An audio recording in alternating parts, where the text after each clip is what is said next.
Welcome to the 5,000 rounds update from the Lee Armory AK74.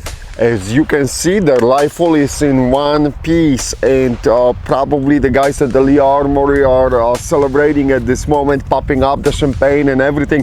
But hold your horses, just because the last 5,000 round went down the pipe doesn't mean we are in the good shape. We'll get to that at the end of the episode when we will perform the final head spacing check. But the order of the day today was after the shooting, after of course the magazine dumps, which at this point, guys, honestly it's freaking boring, but to go and put that rifle on the paper.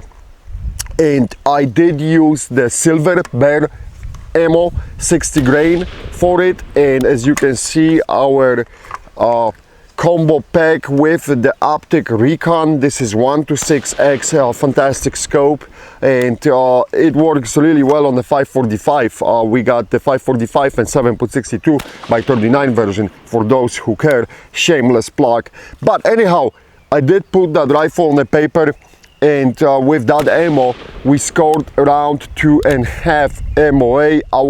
You probably are seeing right now the computerized measurements and everything. The distance was 105 yards, not 100 yards. We did a little bit more, and this is what we have scored.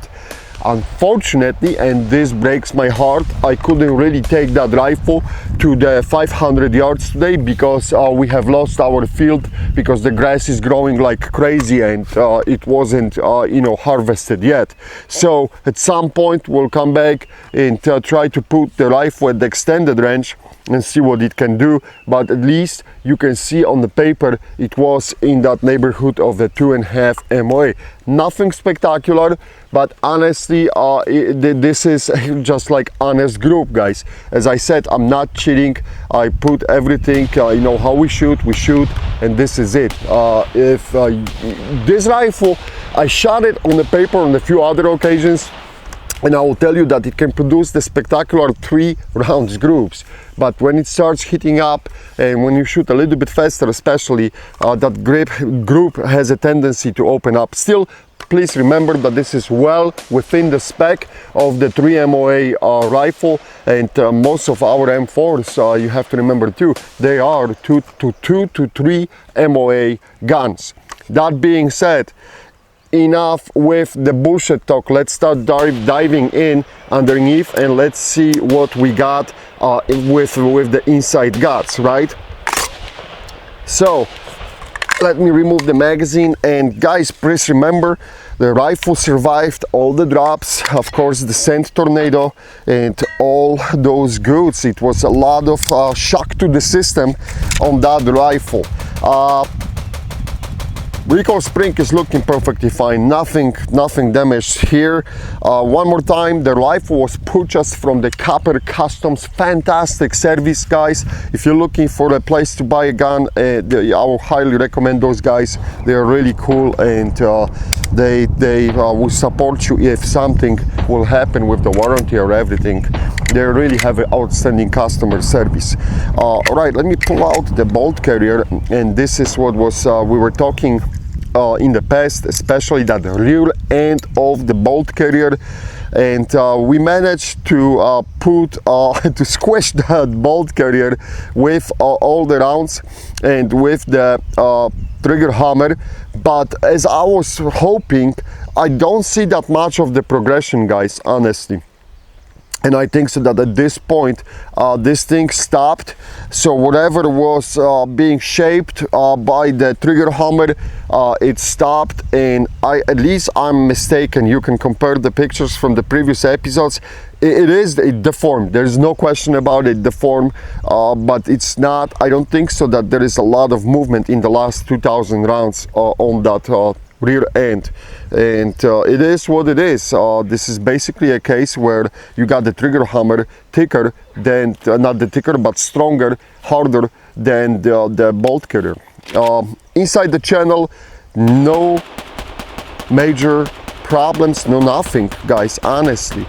This is how you want the parts to look like, and this is of course the surplus circle 10, and you know guys that this is the factory code for the Arsenal, and we know that those parts can survive the 5,000 rounds without any major issues. They may have problems like going back to Arsenal on the initial quality, but once you start rolling those parts, and I mean the rifle with the parts, it just keeps working.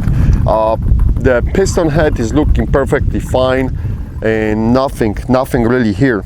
Bolt, anything on the bolt face? No, the bolt face is looking good. The extractor claw, very strong ejection to this day, no problems after all those rounds, and all we're seeing is just the natural wear on the bolt, and the bolt locking lugs are still flat. There is nothing on the surface. This is how you want them. Rear end of the bolt is looking good too, and the firing pin is perfectly fine. Let's have a look inside the receiver.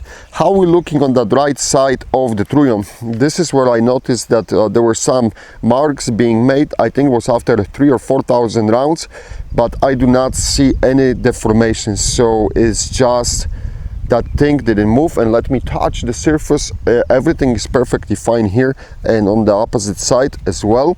This is where you want to have that surface on those on the trunnion, really nice flat. This is where that thing is jelly with the bolt. Chamber is looking good. There is no deformations or damage on the chamber face, and the bullet guide is looking good as well. Let's check those rivets, because those rivets, as I said, they are not beautiful. You can see they're kind of, you know, that one is like kind of shaky, but they don't move. They didn't move, and they did not separated themselves from the material, so they're all holding up.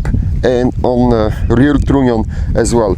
Rear trunnion, there is no major issues, no deformations, no nothing on the rear trunnion. Everything here is looking good. The rails, everything is just covered in dirt, and that's what happened when you shoot so many rounds without cleaning. Shame on me. And here we're looking good as well. At this point, I will pop the gas tube. Of course, we have the little bit problem that lever don't want to cooperate, but nothing to worry about it. We got the technology. We can win that fight. All right, let me move the lever up and try to sneak out that gas tube. I got it. Boy, that was a hard resistance. All right, here at the bottom everything is looking good. I have managed to split my wood, covering wooden handguard over the gas tube, but that's okay. Here's the pirate for you. Oh, everything inside the gas tube is looking good as well. Let me have a quick look into the gas block. And nothing inside the gas block. Let me inspect around it to make sure there are no cracks, no nothing. Everything is looking good, and that finish is still staying on. Front post, as you guys can see, no deformations on the bunny ears, and everything is looking good here, and pins are staying in, nothing move out. So from the physical appearances, pretty much that's it. The question, of course, is, was it worth it to spend $1,049 on that rifle? I will tell you right away, guys, that the companies like Armory are facing a tough competition right now. As you know, the Arsenal keeps bringing the rifles. You got the Arsenal USA SLR 104 in the neighborhood of $1,099 or $959 sometimes on the sale, and that's a very good 74 type rifle. Then you have the Fime Group, which owns, of course, the Arsenal, bringing the Vapors, and the Vapor 74 for $999. So original factory made rifle below $1,000. So it's tough for the companies like Lee Armory to compete and keep fighting. You know, their prices are where their prices are. it's for the customer to decide. The fact is the rifle worked, survived the 5,000 rounds test. As you can see, the condition of the rifle outside is looking really fantastic. I would say that finish, whatever they do with the finish, it's holding up nicely. That's pretty much it. It's up to you to decide if this is worth it to go over $1,000. As I said, a hard call because the competition is extremely stiff, and that's the market situation.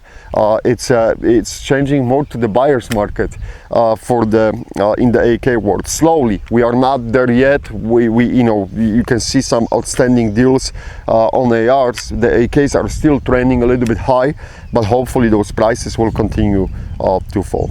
Right, that's it. Stay tuned for the final head spacing check, and we'll go from there. Here we are, the moment of truth. Lee Armory, guys, close your eyes, and here we go. And it didn't close, so the rifle survived. Let me slam it one more time just to make sure, and one more time. All right, rifle survived, guys. There you go. This was the gauge used. Of course, it's a no-go 545 by 39. Congratulations to the Lee Armory. Job well done. It's another rifle which went through the gauntlet of the 5,000 rounds and managed to live another day. Thanks for watching, guys. We'll be back shortly.